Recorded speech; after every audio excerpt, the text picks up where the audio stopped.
Welcome to your doom. Shut it and get over here. Massive uppercuts!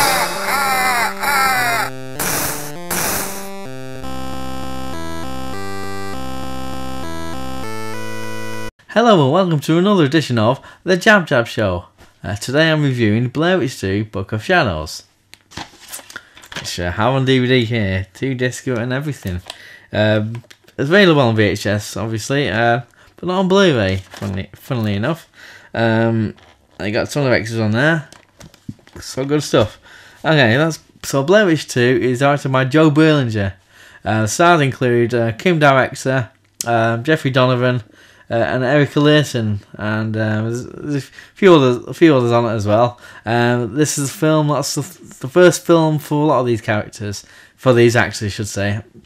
Out of the the main actors in it, I know of Erica Leeson. She was in Texas Chainsaw Massacre, the 2003 remake. She's been in, I think, Wrong Turn 2 and a few other horror films. So she's got she's stayed in the horror genre. So the story opens with an opening text screen explaining, this is a fictionalized events of what happened. Then goes on to, like I say, MTV News and other news reports of the hysteria surrounding the Blair Witch Project film and its effect, certainly on the Burkittsville town, and the locals are getting a bit annoyed with everyone. Loads of people all going over there, to make a pilgrimage and doing this and that, filming each other and whatever. And it has interviews with these locals and whatever, which incidentally, some are actual local Burkittsville townsfolk. And in real life, the actual shooting of this film, they ran the crew out of town. They couldn't shoot much in Burkittsville. So a lot of the scenes that you see they actually shot in were locations probably near Burkittsville and what have you. So yeah, it's like imitating life. So then there's a title card saying 1 year earlier. It shows a guy on a operating table with 3 doctors surrounding him. One of them's feeding a tube through his nose and pumping a lot of stuff up there, and I'm guessing to flush something out. It's a bit ambiguous and whatever. And there's a few other shots of him maybe in an asylum. And then we go to the titles sequence, which is an overhead shot of a woodland area with Blair Witch 2 titled Book of Shadows, and it's got music on in the background, and it's rock music and whatever. And it's probably then people realise, like myself, oh, okay, this is a different film than what I was expecting. If you think of a sequel to a film shot in such a way as Blair Witch was, thinking perhaps they're gonna continue it that way, but no. Early on, it sets it so out this is a different kind of film. So maybe I don't know. Maybe it lost a few people there. So we cut to, I think it's November '99. It's showing a group of people in a van driving. And established, the Blair Witch Project, they love the film and all the rest of it, and they're actually on the way to a pilgrimage. Rustin Parr's old ruins, his house. For those who don't know, Rustin Parr was, in the lore of the Blair Witch, was a serial killer back in the 1940s who killed, I think, 7 kids. And he said he was, being controlled by the Blair Witch. So they're off to his house and whatever. They've got service with them and whatever. They get there, they set up a lot of cameras and whatever. But the thing is, this being a horror film, things don't go as they really want them to. So I remember seeing the trailer for this film in the cinemas. I can't remember what film I was watching, but when the trailer came up, I hadn't seen it before. And it starts off with the aerial shot of the woodland areas with kind of music sound effects go building, and then it comes up with Blair Witch 2 Book of Shadows. Oh bloody hell! Okay, another Blair Witch film. Okay, they kind of, obviously the big success of the first one. They've actually, they know they're on to kind of a winner, so to speak. So I'm thinking maybe they're going to do it every year, like in the tradition of, say, Friday the 13th, Nightmare on Elm Street's Halloween, that kind of thing. You can see them their respective series. There are years in dotted here and there where they didn't put a film out, but in a style of them anyway. Just franchise it out, get a few films going in the series. So I didn't actually watch the film on cinema by the end of it, But it's basically because I didn't. The magazines that I was reading back in the day, I'm still reading now. But like saying it's not very good, or and all the rest of it. It's too different from the first one. I mean, I watch my review for the first film. I liked it a lot. So I'm thinking, okay, they don't really like it, so therefore I'm not gonna watch it at the cinema. Yes, I was naive and a bit blinkered, I suppose. Instead of making up on my own mind, because there's films like in the intervening years I have seen, and certain publications or certain websites, whoever, I've not liked it enough. I might come away saying, "Oh, that was okay. What's the big deal?" Or vice versa, obviously. So on the strength of the magazines, I didn't watch it at the cinema. Because of all this and that, and yeah, people bad word of mouth and all saying, yeah, alright, the magazine got it right. So I actually didn't watch it until it came out on video, rental. I guess we rented it out. No, I didn't like this film like that much, to be honest, when I first watched it. It just shot too conventionally. I mean, what worked for me for the Blair Witch Project, the first film, was how it was shot, and it was all the way it was acted, the way it was staged and choreographed and whatever. It added a lot of realism to it, and that's what I liked about the film.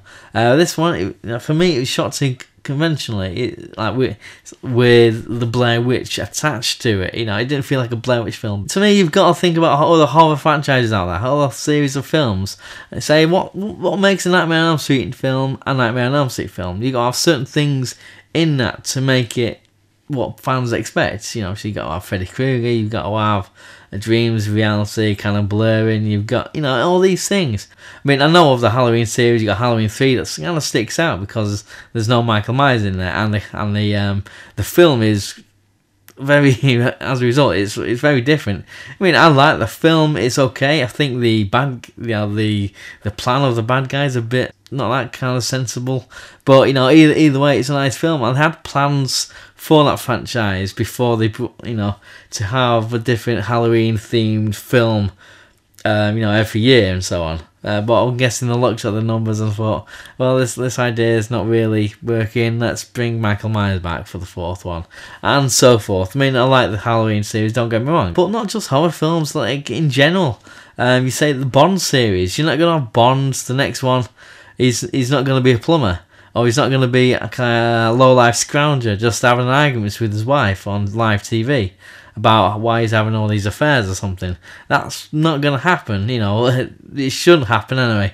That's just getting Bond wrong. But obviously films can deviate a little bit, evolve over time and whatever. You can see that's like going back to the Nightmare on Elm Street series, you can see the evolving of Freddy Krueger, like, as he changes his, it becomes more comedic as the series goes on. That's a good or bad thing depending on your point of view. But for me, the USP of the unique selling point of the Blair Witch Project, obviously you're talking about just one film here, it's the way it was shot and all the rest of it.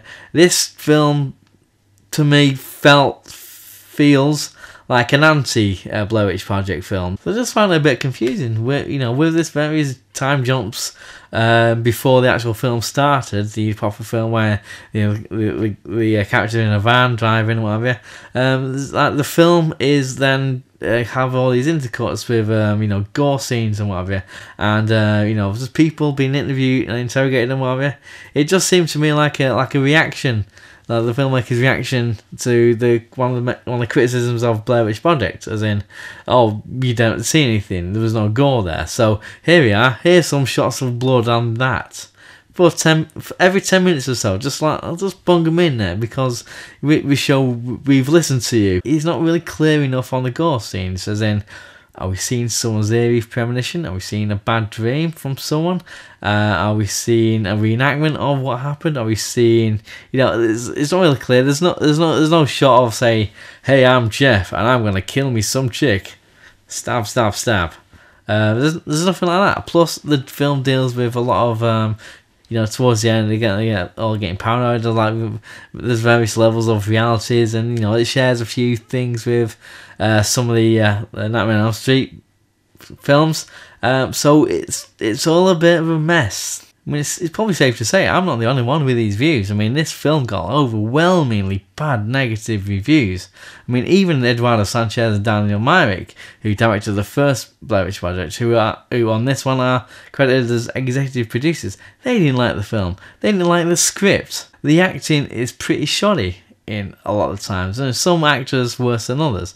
I mean, there's one actor in particular who's, I guess he's supposed to be a dick, but the way, there's a lot of reaction shots with him and all the rest of it. It just didn't well very good. So I suppose you can maybe commend the filmmakers for making this film so radically different from the first one. I suppose, it's like a singer or band who make this so-called difficult second album, as in you make the album too similar to the first one, you can get criticised for not taking risks, or you can make it so radically different you alienate the fans of the first one, kind of thing. It's that kind of that thing going on, and they didn't play it safe. Same as Texas Chainsaw Massacre 2. I mean, I love that film. I will do a review very soon on that, I'm sure I will. But it's Tobe Hooper directed that as well as the first one. It's still in the horror genre, obviously, but it's very different kind of tone to it, and I'm not sure the box office for the success of that film, the second one, but the Texas Chainsaw Massacre 3, or Leatherface it's called, and Texas Chainsaw Massacre: The Next Generation, it's kind of them two are seen as kind of almost remix of the first one. They'll go back to the kind of the approach of the first one. I don't think it was good, because I love the first one. So I don't think Blair Witch 2 is a complete train wreck, to be honest. I love the location that they used for Jeff's place. A great little location within the woods. All the things in it, I just love it. It looks like a fun place to be. Obviously, without all the things that transpire in the film, I just think, in general speaking, it'd be a cool place to have. So they've got that at least. So how did this film become how it was? I mean, was it always conceived this way? I mean, according to the director's commentary, Joe Berlinger lays the blame on Artisan Entertainment, who again are co-producing with Haxan Films. He lays the blame on them for putting all these shots of the gore and the interrogation scenes throughout the film at various intervals and whatever. To be honest, it happens quite a lot. He imagined he wanted to have it all at the end, all the interrogation scenes and all the gore shots and what actually happens and whatever. It's just all at the end, so there's more ambiguity, as you're watching the film and so on between the characters. And he also mentions his intentions to comment on the media, the mass hysteria created surrounding the Blair Witch Project film, how the media can shape perception over that and how it skewed certain things. Maybe put things out of context in general, not just about the Blair Witch Project, but in things in general. Like he comments on the O.J. Simpson court case and the Rodney King trials and whatever. Now, how little sound bites and little clips can kind of be edited in such a way to create the audience, give them their version of how they want to feel about certain things. There's a line of dialogue in the film. One person says to another, "Video doesn't lie, film does though." And in the commentary, Joe says he wants to, he wants to make a point in the film. There's video cameras and so on, the CCTV cameras. One of the characters has a lot of these cameras all set up and what have you, and he wants to make a point, the director, of everything that actually did happen was on the video camera, and what we see in the film usually is through what they shot regularly with a 35mm camera, and that's kind of what we see. But when it gets to the end, when we see the certain things happen on the video camera, that and it kind of twists perception, and he wanted to, or what really happened and what we think happened, the kind of thing. He wants to make the comment on, say, everyone, people as a society are more susceptible to believe things on video as opposed to say higher format like a 35mm, because I'm guessing with the video, it ties in with the first Blair Witch Project, where they did have 16mm camera shooting, but most of it was on video, and it added to the whole thing, because it's like a more amateur, like as in anyone can shoot this video. It seems more real. Whereas like, you know, to get a higher grade camera, film camera, for example, you know, it can seem more of a dramatization, more kind of produced, that kind of thing. So he wanted to make this kind of this thing where, you know, like video is this, certain things, like certain level of reality with the video. So I feel knowing this, I can see his intentions were good, and you know, his background in documentaries making is apparent, and he talks about this a lot on the commentary. He's a really fascinating guy to listen to. You know, if he could get certain themes pushed a bit further into it, and he didn't have this so-called studio interference and whatever, it would have been a better film, or at least a less confused one for me. So, you know, and one of the reasons he didn't want to go down the route of doing another, like, a group of people in the woods getting chased by an unseen force is because he knows, like, you know, the studios in Hollywood, you know, the paradigm is, you know, if someone's successful, make loads of them. So, you know, in the following year, you're going to imagine the Blair Witch Project was massive, and so there's lots of imitators out there. Snowed under, the film festivals getting tons of them, the studios making, you know, loads of them, and so on. A lot of copycats out there. So, like I said earlier, you know, I suppose you can commend him in a way that he wanted to go away from it. He didn't want to do that. As it is, the version we got, you know, it's not very well received at all. I didn't like it as much, you know, and you know, it only made $47 million worldwide. It's a fraction of what the first film made. So it kind of, like, the distributors and so on, they thought, no, it's not going to work out, this series, is it? You know, we're not going to have any sequels, because I think they planned a trilogy, so it killed off any chance of a sequel or another film. Well, until now, obviously. So let me know what your views of the Blair Witch 2 Book of Shadows. Is there anything about the Blair Witch 2 that you liked? Is there any film, horror or otherwise, that, you know, in a series that just sticks out like a sore thumb, but for some reason you like? There's some things about this film may not be as good as the other films around it, but maybe it's just something about it. Let me know. So we've got a fair few videos on the way as well. Stop panicking. One including the PC games of the Blair Witch, and can I get them to work? So, you know, like I said, like, subscribe, comment, and tell your friends and everything. And in the words of New Cyrus, send the word. 9, 8, 7, 6,